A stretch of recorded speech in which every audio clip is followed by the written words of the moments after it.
Price action trading सीखने के बाद मैं एक कंसिस्टेंटली प्रॉफिटेबल ट्रेडर बन गया।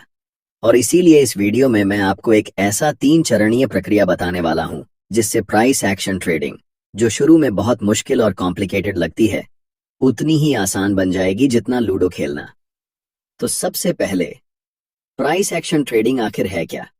ये एक ऐसी ट्रेडिंग स्ट्रेटेजी है जिसमें हम किसी भी इंडिकेटर का इस्तेमाल नहीं करते, बल्कि सिर्फ प्राइस मूवमेंट को एनालाइज करके ट्रेड करते हैं। इसका मतलब है कि हम मार्केट में प्रॉफिटेबल ट्रेड सेटअप्स को ढूंढने के लिए सपोर्ट और resistance, candlestick patterns, trend lines, supply और डिमांड जोन्स, चार्ट पैटर्न्स जैसी चीजों का इस्तेमाल करते हैं। इन सभी टूल्स का सही कॉम्बिनेशन हमें यह समझने में मदद करता है कि कहां पर बाय करना है और कहां पर सेल। सबसे पहला स्टेप है ट्रेंड और मार्केट स्ट्रक्चर को आइडेंटिफाई करना। उदाहरण के लिए, अगर हम AUD USD चार्ट को देखें तो यहाँ प्राइस लगातार लोअर हाइज और लोअर लोज बना रहा है, जो ये दिखाता है कि मार्केट डाउन ट्रेंड में है। जब मार्केट डाउन ट्रेंड में होता है तो हमें सिर्फ सेल की अपॉर्चुनिटीज को ढूंढना चाहिए, क्योंकि हमेशा ट्रेंड के साथ ट्रेड करना ही सबसे सेफ और प्रॉफिटेबल तरीका होता है। अगर आप ट्रेंड के खिलाफ ट्रेड करते हैं तो आपको कभी भी एक बड़ा लॉस झेलना पड़ सकता है, क्योंकि मार्केट आपको वाइप आउट कर सकता है। ट्रेंड को आइडेंटिफाई करने के बाद हमें मार्केट स्ट्रक्चर को भी समझना जरूरी होता है। स्ट्रक्चर का मतलब होता है कि मार्केट किस तरीके से मूव कर रहा है, कहां पर बायर्स और सेलर्स एक्टिव हैं और कहां पर प्राइस रिएक्शन दे सकता है। यही स्ट्रक्चर हमें सही एंट्री और एग्जिट पॉइंट्स ढूंढने में मदद करता है। अब हम यहाँ एक की लेवल ड्रॉ कर सकते हैं, क्योंकि ये इस डाउन ट्रेंड का प्रीवियस लो है, और अगर हम चार्ट के लेफ्ट साइड को देखें तो ये एक स्ट्रॉन्ग सपोर्ट लेवल भी है।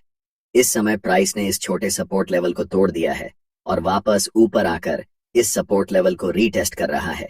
यही हमें अपने अगले स्टेप तक ले जाता है। अब दूसरा स्टेप है प्रिपेयर और प्रेडिक्ट करना। इस समय हम देख सकते हैं कि प्राइस इस की सपोर्ट लेवल को रीटेस्ट कर रहा है, लेकिन अभी हम यहाँ एंट्री नहीं ले सकते, क्योंकि हमें यह नहीं पता कि प्राइस यहाँ से बाय की तरफ जाएगा या सेल की तरफ। इस स्थिति में प्राइस दो चीजें कर सकता है, या तो यह रीटेस्ट के बाद वापस नीचे गिरना शुरू कर देगा, या फिर यह रिवर्स होकर ऊपर जाना शुरू कर देगा। लेकिन इस केस में ज्यादा हाई प्रोबेबिलिटी किसकी है? जाहिर सी बात है कि प्राइस रीटेस्ट करने के बाद वापस नीचे जाएगा, क्योंकि मार्केट पहले से ही एक स्ट्रॉन्ग डाउन ट्रेंड में है। लेकिन इसका मतलब यह नहीं कि हमें तुरंत सेल करना चाहिए। हमें इंतजार करना होगा किसी स्ट्रॉन्ग कॉन्फर्मेशन का, जो हमें यह बताए कि प्राइस अब रिवर्स होकर वापस नीचे गिरने वाला है और यह डाउन ट्रेंड कंटिन्यू होगा। यह कन्फर्मेशन किसी कैंडलस्टिक पैटर्न या चार्ट पैटर्न के रूप में मिल सकता है। इस समय हमें कोई ऐसा क्लियर साइन नहीं मिला है, इसलिए हमें वेट करना होगा। यही वजह है कि इस स्टेज को प्रिपेयर और प्रिडिक्ट कहा जाता है, क्योंकि यहाँ हम सिर्फ एक बड़े मूव की तैयारी कर रहे होते हैं। अब हम देख सकते हैं कि प्राइस इस की लेवल को ऑफिशियली रीटेस्ट कर चुका है और इस लेवल पर एक डोजी कैंडलस्टिक बन चुकी है। जिन लोगों को डोजी के बारे में नहीं पता, उन्हें बता दूं कि डोजी एक ऐसा कैंडलस्टिक पैटर्न होता है जो मार्केट में इंडिसीजन दिखाता है, यानी मार्केट डिसाइड नहीं कर पा रहा कि अब प्राइस ऊपर जाएगा या नीचे। इस समय प्राइस एक छोटे से अपट्रेंड यानी मिनी रिट्रेसमेंट में था, और जब हमें इस तरह की डोजी दिखती है तो इसका मतलब होता है कि मार्केट अब रिवर्स करने वाला है, यानी अब प्राइस फिर से नीचे गिरना शुरू करेगा और डाउन ट्रेंड कंटिन्यू होगा। तो जब भी आपको किसी की लेवल पर डोजी दिखाई देती है तो इसका मतलब होता है कि मार्केट अब रिवर्स होने वाला है और ट्रेंड चेंज होने वाला है। लेकिन फिर भी हम यहाँ तुरंत सेल नहीं करेंगे।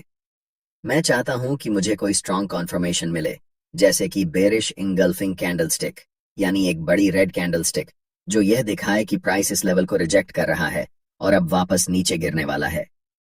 यही वह जगह होगी जहां हमें ट्रेड में एंट्री लेनी चाहिए। तो हम अभी भी वेट करेंगे, इंतजार करेंगे कि कोई स्ट्रॉन्ग सिग्नल मिले। और देखो, बूम!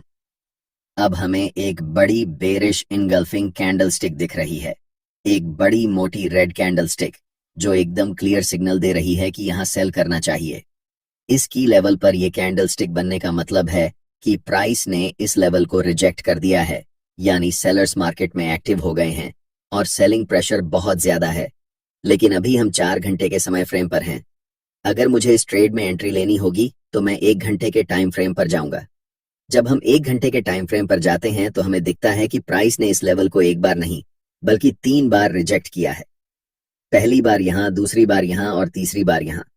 तीसरी बार प्राइस इस लेवल को तोड़ नहीं पाया और ऊपर नहीं जा सका। इसका मतलब क्या हुआ?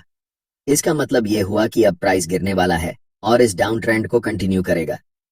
अब हमने देखा कि प्राइस ने की लेवल पर एक बेरिश इनगल्फिंग कैंडलस्टिक बनाई है, जो यह दिखाती है कि यहां पर सेलर्स मार्केट में हावी हो गए हैं। यही वह जगह है जहां मैं अपनी सेल पोजीशन लूंगा। यही हमारा तीसरा और आखिरी स्टेप है, ट्रेड में एंट्री लेना। इस समय हमें बिना किसी डाउट के एक्शन लेना है और कॉन्फिडेंट होकर ट्रेड में एंट्री करनी है। मैं यहां सेल पोजीशन लूंगा और अपना स्टॉप लॉस इस की लेवल के ऊपर रखूंगा। ऐसा क्यों? क्योंकि ट्रेडिंग में मार्केट स्ट्रक्चर को समझना बहुत जरूरी होता है।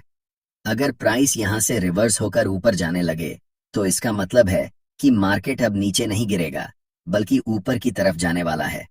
ऐसे में अगर स्टॉप लॉस सही जगह पर रखा गया हो तो आपका लॉस लिमिटेड रहेगा। अगर ट्रेड हमारे प्लान के अनुसार नहीं चला तो भी हम सिर्फ थोड़ा सा लॉस लेंगे, न कि पूरा अकाउंट उड़ा देंगे। लेकिन ध्यान रखना कि स्टॉप लॉस को बहुत ज्यादा टाइट मत रखना। अगर आप स्टॉप लॉस को बहुत पास रखोगे तो प्राइस एक बार फिर इस लेवल को रीटेस्ट करने के लिए थोड़ा ऊपर जा सकता है और आपको स्टॉप आउट कर देगा, फिर भले ही बाद में प्राइस नीचे गिर ही क्यों ना जाए। इसलिए मैं हमेशा अपने स्टॉप लॉस को थोड़ा ब्रीथिंग रूम देता हूं। अगर हम लेफ्ट साइड को देखें तो प्राइस पहले भी इस लेवल तक गया था और फिर रिवर्स हुआ था।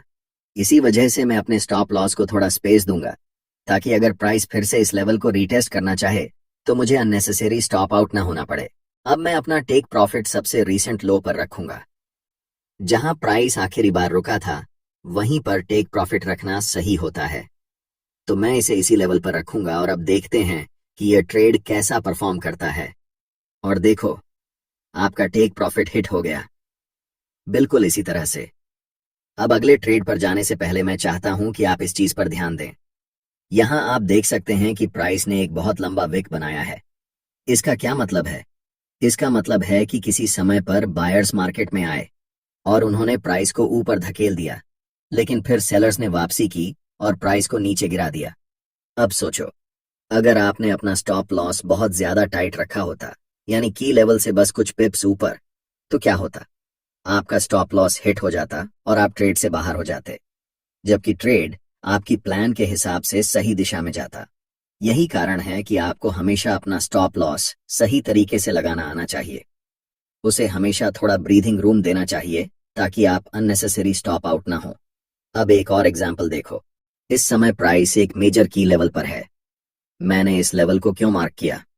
अगर आप लेफ्ट की तरफ देखें तो इसी एरिया के आसपास प्राइस ने कई बार रिवर्स किया है। इसका मतलब यह है कि यह एक बहुत स्ट्रांग सपोर्ट एरिया है जिसे प्राइस कई बार तोड़ने में नाकाम रहा है, और अभी प्राइस बिल्कुल इसी लेवल पर है। अब पहला स्टेप क्या होगा? पहला स्टेप है ट्रेंड को आइडेंटिफाई करना। इस समय अगर आप देखो तो प्राइस लोअर हाइज और लोअर लोज बना रहा था।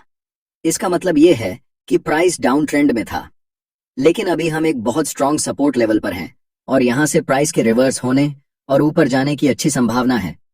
लेकिन मैं चाहता हूं कि आप इस चीज पर ध्यान दें। प्राइस लगातार लोअर हाइज और लोअर लोज बना रहा था, लेकिन अब सवाल यह है कि रीसेंट लोअर लो कहां है? रुको, यहां कोई लोअर लो बना ही नहीं। देखो, प्राइस ने इस एरिया पर रिवर्स किया और नीचे आकर एक नया हायर लो बनाया है। अगर प्राइस को डाउन ट्रेंड जारी रखना होता तो वह इस लेवल को तोड़ता, वापस ऊपर आता, इस एरिया को रीटेस्ट करता और फिर नीचे गिरकर नया लोअर लो बनाता। लेकिन ऐसा नहीं हुआ। इसके बजाय प्राइस ने इस एरिया पर रिवर्स किया और एक नया हायर लो बनाया। अब देखो, ये जो नया लो बना है ये पिछले लो से ऊंचा है। ये साफ दिखा रहा है कि मार्केट स्ट्रक्चर चेंज हो रहा है और अब अप ट्रेंड शुरू हो सकता है। अभी जो हो रहा है ये पहला संकेत है कि शायद मार्केट एक डाउन ट्रेंड से अप ट्रेंड में रिवर्स करने वाला है। इसका मतलब ये हो सकता है कि हमें अब बाइंग अपॉर्चुनिटी ढूंढनी चाहिए। अब हम अपने दूसरे स्टेप पर आते हैं, जो है प्रिपेयर और प्रिडिक्ट। यहां पर प्राइस ने एक नया हायर लो बनाया है, जो यह दर्शाता है कि मार्केट रिवर्स होने वाला है। अब दूसरा संकेत क्या है? यह है बुलिश इनगल्फिंग कैंडलस्टिक। इस कैंडलस्टिक को ध्यान से देखो। यह एक बड़ी और मजबूत ग्रीन कैंडलस्टिक है जो दिखा रही है कि मार्केट में बायर्स की ताकत काफी ज्यादा है। जब इस तरह की कैंडलस्टिक बनती है तो इसका मतलब होता है कि बाइंग प्रेशर बढ़ रहा है। इसी वजह से यह हमारे लिए एक अच्छा एंट्री पॉइंट हो सकता है। इसलिए मैं यहाँ बाय पोजीशन में एंटर करूंगा और अपना स्टॉप लॉस पिछले हायर लो से कुछ पिप्स नीचे रखूंगा। अब टेक प्रॉफिट कहाँ रखना चाहिए? हमेशा लेफ्ट की तरफ देखो और देखो कि प्राइस आखिरी बार कहाँ रुका था। जब मैंने लेफ्ट की तरफ देखा तो मुझे एक बहुत स्ट्रॉन्ग रेजिस्टेंस एरिया दिखा। जब भी प्राइस इस लेवल पर पहुंचा उसने बार बार रिवर्सल लिया, जिससे यह एक बहुत मजबूत रेजिस्टेंस बन गया। इसलिए मैं अपना टेक प्रॉफिट इसी रेजिस्टेंस लेवल पर रखूंगा। अब देखते हैं कि यह ट्रेड कैसा परफॉर्म करता है। प्राइस ऊपर गया, फिर एक नया हायर लो बनाया, फिर और ऊपर गया और आखिर में टेक प्रॉफिट स्मैश हो गया। हम चैंपियन हैं। हाँ, यह एक बहुत ही सफल ट्रेड था।